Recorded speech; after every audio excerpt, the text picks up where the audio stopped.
been a sense in this one of kind of rejection, replaying. Feeling rejected. Yeah, yes. Replaying my father. Yes, I understand. It has felt as though the only way I could approach you was through finding you in myself. That every attempt to reach out was pointed back inside. And there's just this wanting for that, all that. Conditioning and stuff to go away, I don't... Yes. It is not about it going away. It's about seeing it for what it is. So here is the way of it. There is this beautiful connection of pure love that you feel, that I feel in this relationship. There is a trust that runs all the way through that you feel and I feel in this relationship. And there is the karmic imprint, which was that of being rejected by your father. Now, in the beginning, it caused great anger in the play with us. Mm-hmm. And that has worn over time.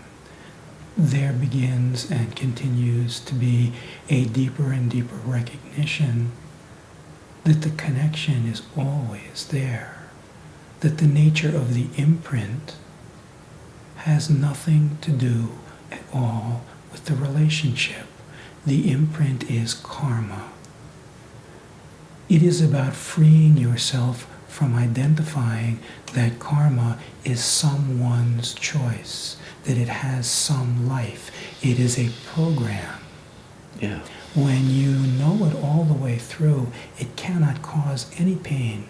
The only way it causes pain is when you identify with it as being the choice of individuals. Right.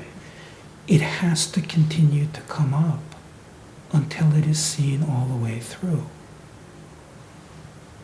So on the one hand, there is a recognition that this love is pure, that it is completely there.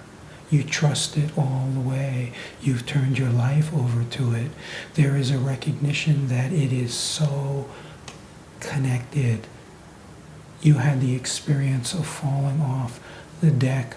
I don't remember if it was the last retreat or the retreat before, and this pain came up, and finding out that there was this calling out in pain that happened in my body in a different area at the same time. Frequent recognitions of the constant connection, and yet at the same time, the framework of the dream of karma remains. It's just that it is completely and totally immaterial. Your happiness is freeing yourself from it, not it changing. It is reflective. It changes as you see deeper and deeper truth.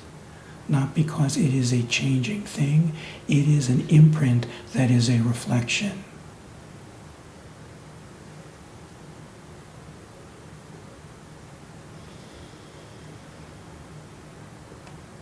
Not possible for me to love you more. Not possible for me to love anyone more than anyone else. It is all the self. It is all the beloved in love with itself. And then the play is run in this wisdom to free you from identification so you can fall into yourself, which is into myself, which is into the self.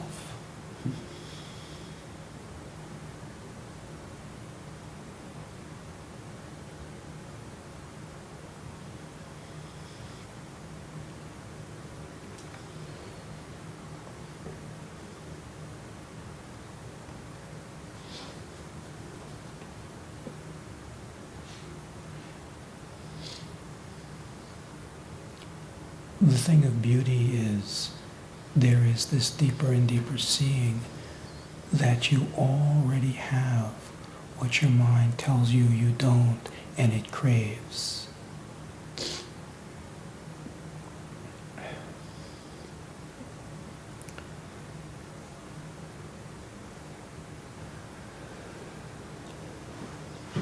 You know, one of the things about the nature of this dreamscape is that as you do the work and you have witnessed it very deeply, everyone in the Sangha has witnessed it very deeply, this love and light and beauty begins infusing the dreamscape everywhere. But its nature remains the same, meaning that the ego will never get it in the package it wants it in. Yeah. It's everywhere. It is everywhere, but the ego will never get it specifically in the package that it wants. And yet what is discovered is that what is really wanted is everywhere, in everything. It is? Yes. And I know that's really true. Yes, and everywhere and everything is the truth of where you live. And when you are freed by seeing the true nature of the play, that is your own self-discovery. That you are me, that you are all of it, as opposed to it being separate characters choosing separate things. And yet at the same time, the ego will remain searching for the package that it wants it in. It's just that you no longer have any relationship with that. Hmm.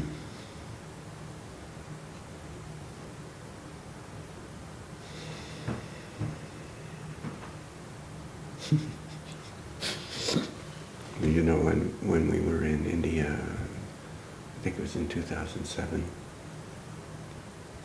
and there was that big opening between us. I mean, I did get what I wanted. The ego. Yes, there are windows. There are windows to taste the depth and the beauty. There are definitely windows. You know, so many people speak of temporary awakenings. There is no such thing in truth as a temporary awakening. There are windows. Yeah.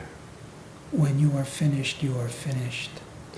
But what came through was that love from my father that had never been there. Yes, yes. And it was the exact taste that was wanted. Yes, it was the taste that was wanted. And my experience is that that taste has been the ongoing flavor of our relationship. So you get the taste which fuels the willingness, and then you get to discover that it exists regardless of action, emotion, thought.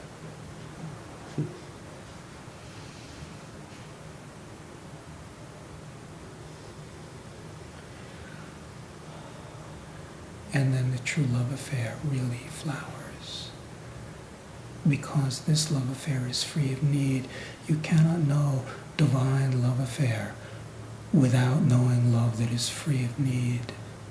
And its intensity and beauty is so huge.